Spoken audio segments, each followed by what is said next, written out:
Welcome to Visual Hot Sauce. I'm Maddcrack, and today I bring you another episode of Crackman's Castles. Recently I've had a lot of you ask about the base design that I used for the 3-day wipe videos and the 100 Twitch followers special. The base is basically an upgraded version of Swifty's rat cave, a tiny 2x1 with huge storage designed for a dirty little rat who only wants to make plays and not do any farming, so you can see why I used it as a starting point. I've put a link down in the description below to Swifty's video, so make sure to head over there, subscribe, and drop a like on his video, because without this, we wouldn't have this. Now we're done with the intro, let's get into the build.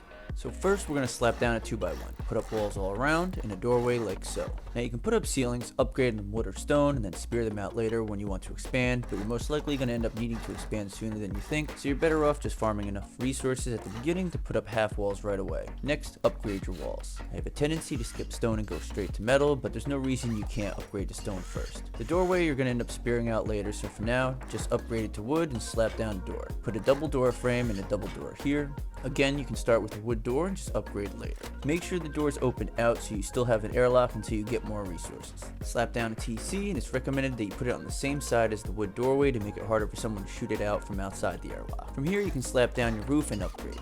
I'll leave it up to you if you want to put a half wall here right away or not. You're going to need to remove it later, but if you don't, just remember that it's only one wood wall and a boost for a duo to get to your TC. Put down some storage boxes and a sleeping bag, and then you're finished with your starter. Now of course a window door is nice to make sure you're not being door camped, but I feel at this point most people would think the half walls on top are just roof honeycomb. The window door allows players to look into your base and see at the top is hollowed out, and the less that people know about your base, the better. So if you can, make a spray can and just change the skin right before you leave and then turn it back. Now anything I told you to leave as wood was to make it easier for you to soft side out later, but it also makes it easier for players to get into your base as well. I've played on some sweaty tryhard servers where I just left for 2 seconds to farm, and I've come back to find that everything I left as wood was missing. So depending on the server, you may want to upgrade to stone, but that just means it's going to take more spears for you to remove later. From here we can start our next airlock. Put down 3 low triangle foundations and 1 raised one like so. Now depending on how awkward the terrain is, the one problem I run into is not being able to place the raised foundation. Either the ground slopes down too much or I'm building blocked by a road or something. So I recommend when you find your build location, put down the 2 square foundations and at least test the first the low and the raised triangle foundation, just because you hate to get this far into the build only to find out that it won't work.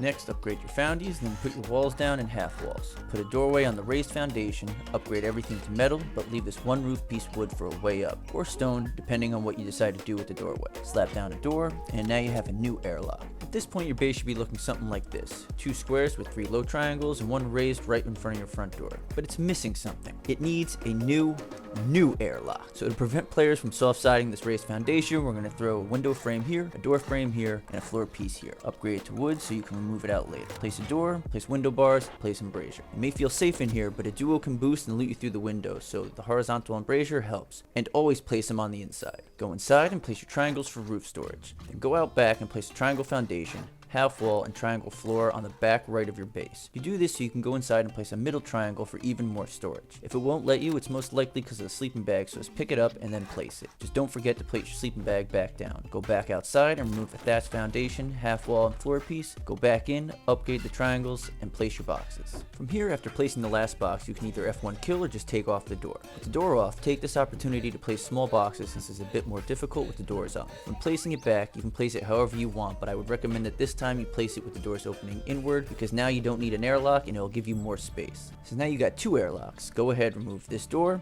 and whack out the doorway.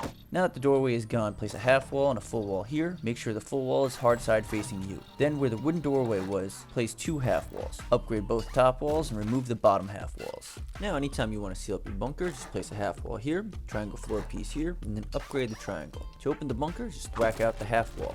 At this point you can thwack out the wood half wall above the double door and get ready to start placing your roof storage. Craft a furnace, place it here first, and then use it to jump up to your ceiling. Place 2 boxes long ways on each side, place 1 large box sideways in front of the triangle on the TC side and a small box on the other side. If everything is placed correctly, you should be able to place a half wall in between and upgrade it. Make sure you upgrade the half walls where your roof storage is to their final form before you add honeycomb to the outside, because some walls might not be able to be reached afterwards. Now we can go outside and start the honeycomb. Place triangle foundations around the back of the 2x1 with full walls facing out and cap them off with triangles. Then add half walls on top of the core for actual roof honeycomb, full walls around the outside, and then cap off the tops. Seal up the front and decide what you want to do with the roof space. You could just seal it up as real honeycomb, but I'm a fan of usable honeycomb, so I like to fill it up with some deployables. Whichever you choose. When finished, place a half wall here, ladder hatch here, 2 walls, and a door frame.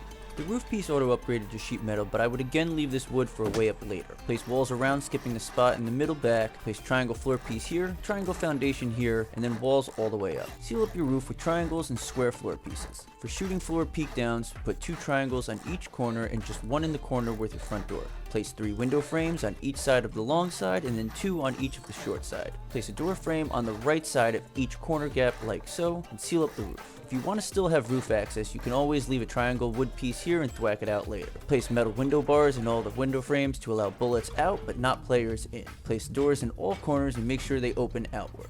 And once you have the BPs unlocked, you can slap ladder hatches in all the wood triangle spots. For extra protection on your roof, you can place 2 walls and a door frame on top of the ladder hatch, and don't forget to throw vertical embrasures over the shooting floor windows as well. Now we can start what I call the PvP airlock. That's right, if you thought 17 airlocks were enough, well, you were mistaken. Put down a triangle foundation, a window frame on the left, and a door frame on the right. Put up 2 half walls and a ceiling so you can still get through the previous doorway. Place down a door and a window bar and wood shutter combo. In front of this door, place a square foundation with 2 triangles on each side. Door frames all around and fill in the triangles with metal shop fronts, backwards of course, and a double door in the middle. Now you can slap ceilings on and call it a day, but to prevent players from boosting, I like to do half walls then ceilings. For quality of life, you can slap down a triangle here and throw some drop boxes so you don't have to run all the way in just to depot. And once I have the 2nd and 3rd floor finished, I like to take out this floor piece and hide a shotgun trap up here for door raiders. And that's my upgraded version of Swifty's Rat Shack. If you like what you see, hit the like button, don't forget the subscribe button and notification bell to be alerted when I post more videos like this. Leave a comment down below and let me know what size team you're running with so I know what size base to work on next for you guys. And other than that, I'll catch you guys in the next video or live at twitch.tv/visualhotsauce. Peace.